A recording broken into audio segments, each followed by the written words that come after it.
Stories, an economist intelligence unit is predicting a 30% depreciation of the cedi to the dollar this year. This is, however, lower than the 44% depreciation of the local currency last year. Now, it's disclosed this in its 2023 country report. There is more in this Business Desk report.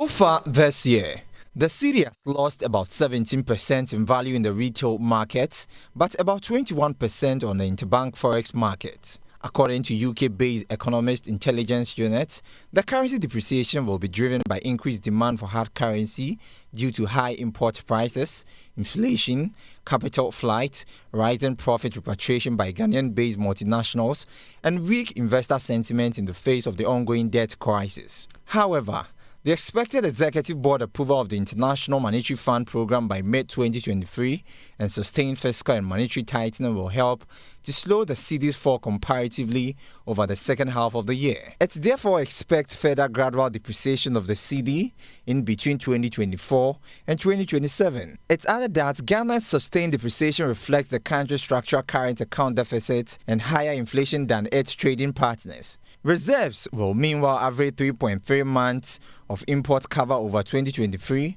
and 2027, just above the internationally regarded prudential minimum of 3 months. All right, so joining us via Zoom for his perspective on this prediction is economist Professor Lord Mensah. Professor Lord Mensah, pleasure you could join us on Business Live. First of all, your reaction to the EIU predicting a 30% depreciation of the cedi to the dollar this year.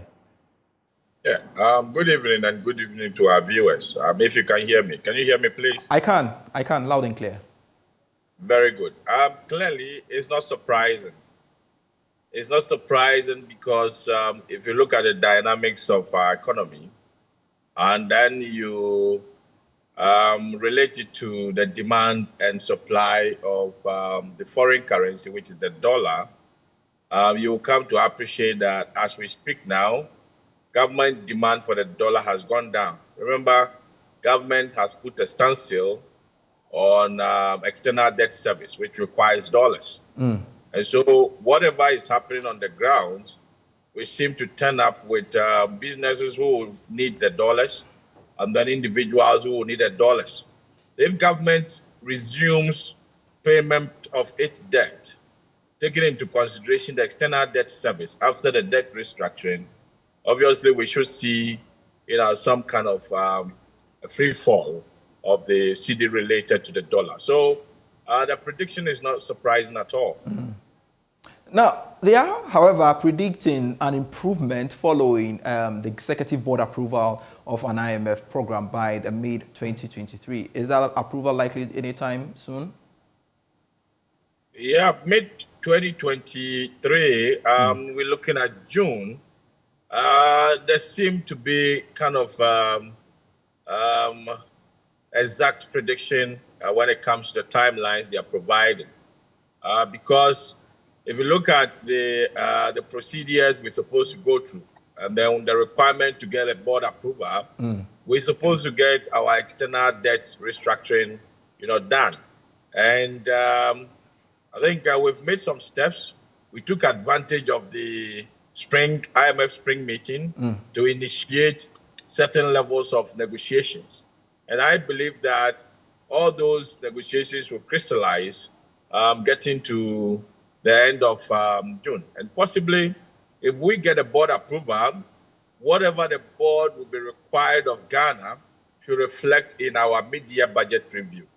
Because if you relate the happenings on the grounds to our budget review, the budget that we read for 2023, you'll come to terms and get to know that, look, the budget we're just throwing out of numbers.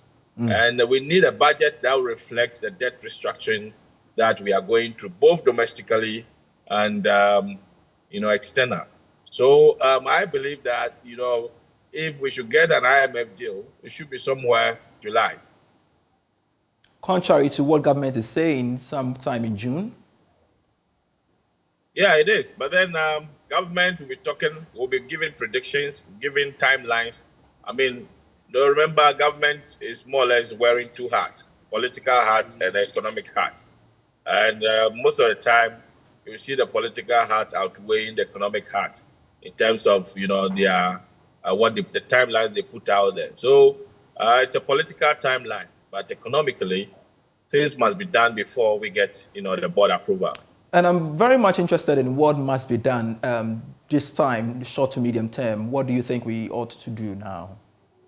Yeah, we need to, look at self-induced IMF conditionalities. And I say self-induced IMF conditionalities because we're looking at possibly, cutting down expenditure, reducing budget deficit to an affordable level, not necessarily, throwing out numbers and going on projects that will appease a typical Ghanaian when the public purse will be suffering. So for me, I will call for a self-induced IMF conditionalities before we even get a program from them.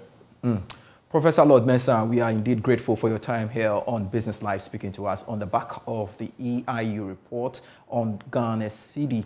All right, so you're still watching Business Live here on the Joy News channel. Coming up, 15 out of 21 banks recorded losses in 2022 as a result of the domestic debt exchange program. That's according to their audited financial statements. Ahead, we will hear from a banking consultant who is predicting it may take banks 3 years to recover from the losses.